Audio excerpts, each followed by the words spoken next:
you've been breaking your horse's trust. Not on purpose, not in any single dramatic moment. Slowly, consistently, in ways so ordinary that you've never thought to question them. Most people who damage their relationship with a horse never know they did it. They notice the distance. They notice the resistance. They notice the horse that used to come to the fence no longer does. And they assume it's the horse. It isn't.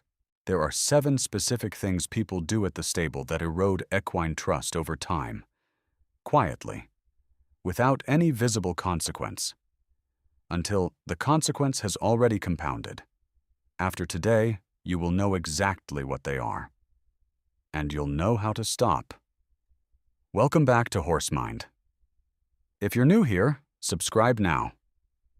Because we go deeper into equine behavior and cognition than anywhere else. Today, we are going into the 7 trust-breaking behaviors that most horse owners never recognize as problems, and the research that explains exactly why they cause the damage they do. Trust in horses is not a feeling. It is a neurological state, a measurable condition of the horse's stress response system. Research from the University of Sussex and the University of Guelph has consistently shown that horses in genuinely trusting relationships operate at a lower cortisol baseline, show faster behavioral settling, and exhibit voluntary proximity to bonded individuals. When that trust erodes, the physiological changes are equally measurable.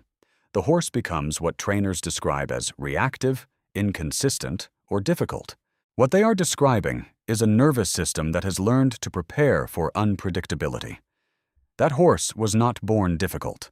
That horse was shaped by patterns. These 7 patterns. Number 1. You approach from his blind spot. A horse's eyes are positioned on the sides of his head, giving him a visual field of nearly 350 degrees. But directly in front of his face, within roughly 1 meter, he cannot see clearly. And directly behind him, there is a complete blind zone. These are the 2 areas from which predators attack. When you approach your horse from directly in front, walking straight toward his face, or from directly behind him without warning, you are triggering a survival response that 50 million years of evolution has made automatic. His nervous system does not pause to consider that you are his person. It responds first. Every time this happens, his threat system activates, and over time your arrival becomes something his body prepares for, not with anticipation, but with alertness. The correction is simple. Approach from the side, at an angle toward his shoulder or neck. Always, without exception. Let him see you before you are within reach. Number 2. You bring your stress inside. Research into equine emotional contagion, documented in studies from the University of Guelph and published in Animal Cognition, shows that horses are continuously reading the biochemical and behavioral signals of the humans around them. They detect elevated cortisol in human sweat.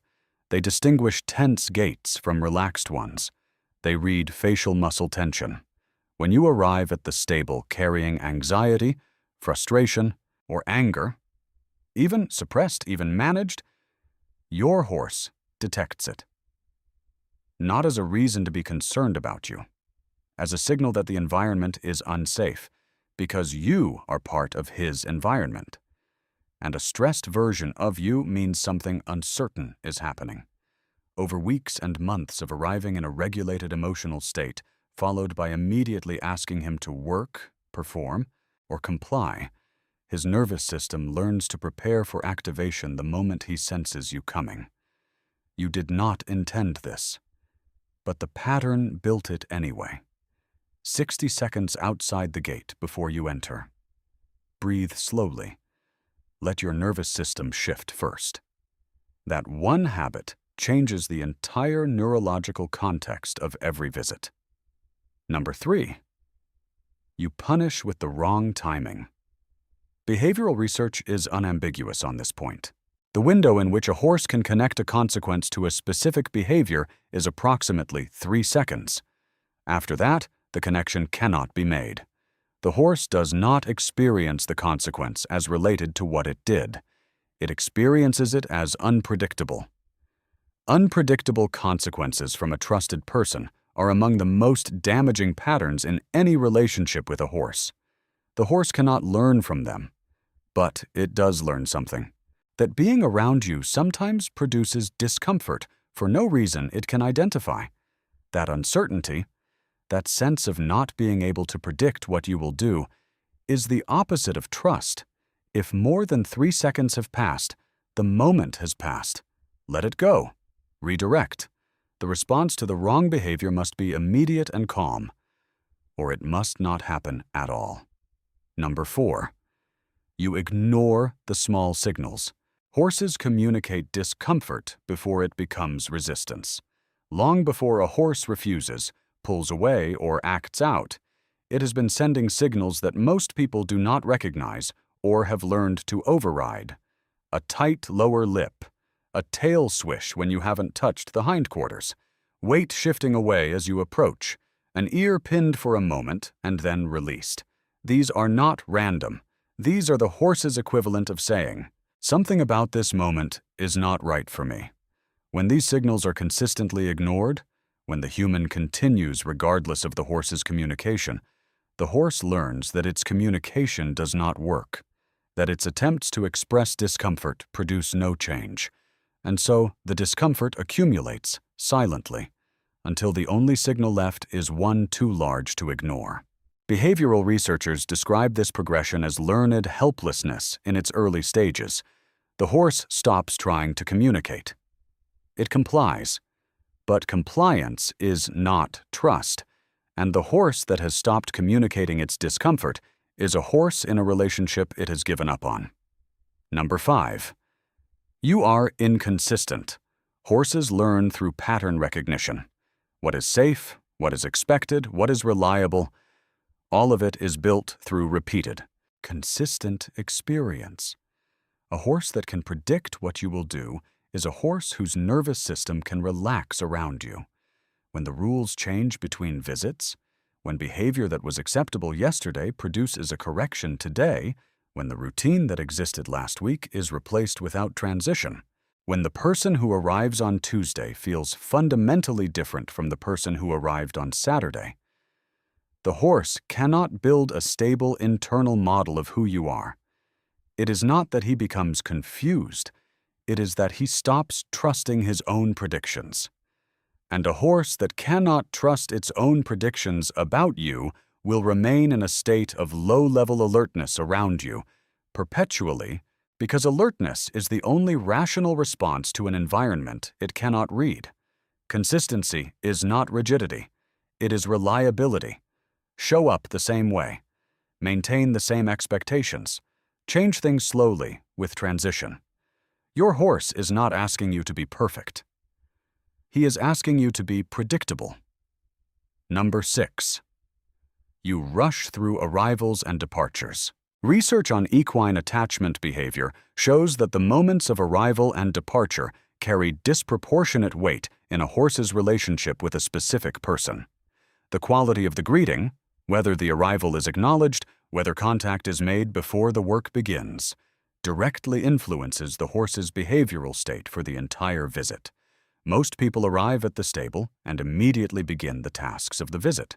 Halter in hand, already mentally inside the ride or the training session. The horse is haltered, moved, worked, and the greeting, the moment of reunion, is absorbed invisibly into the mechanics of the day.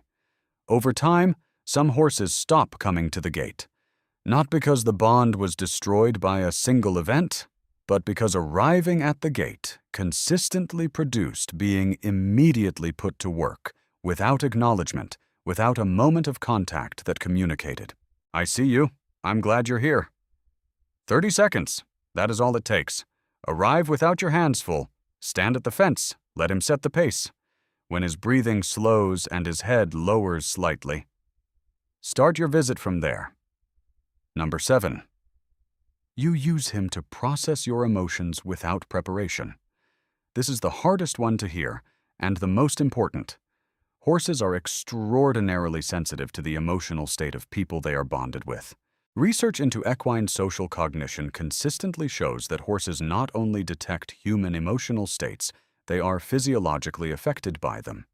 A bonded horse in proximity to a person in acute distress shows measurable increases in its own stress markers.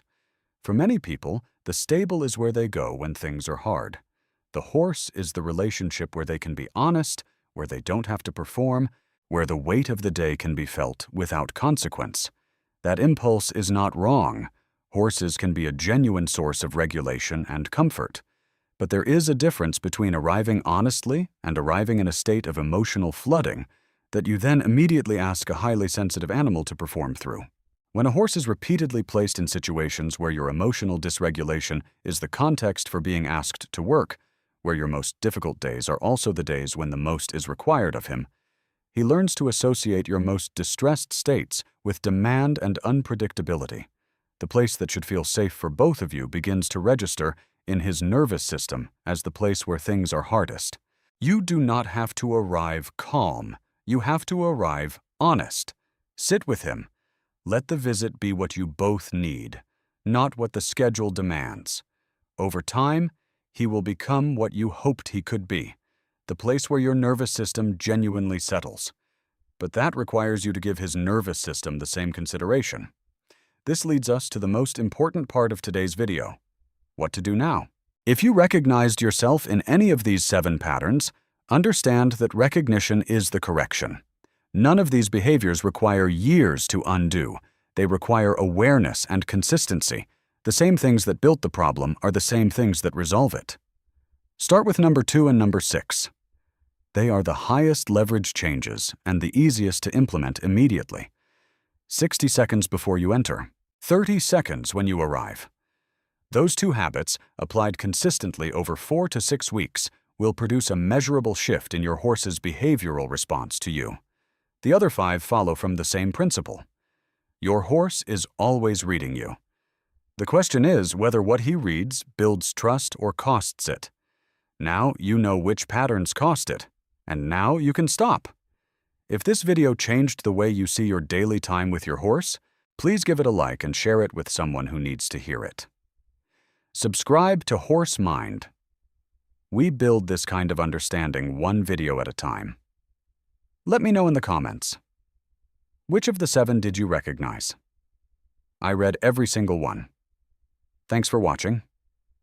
In the next video, we'll look at what your horse is actually doing the moment you walk away, and why what happens in those first minutes tells you more about your relationship than almost anything else. Until then, keep your eyes on your horse. He's already watching you.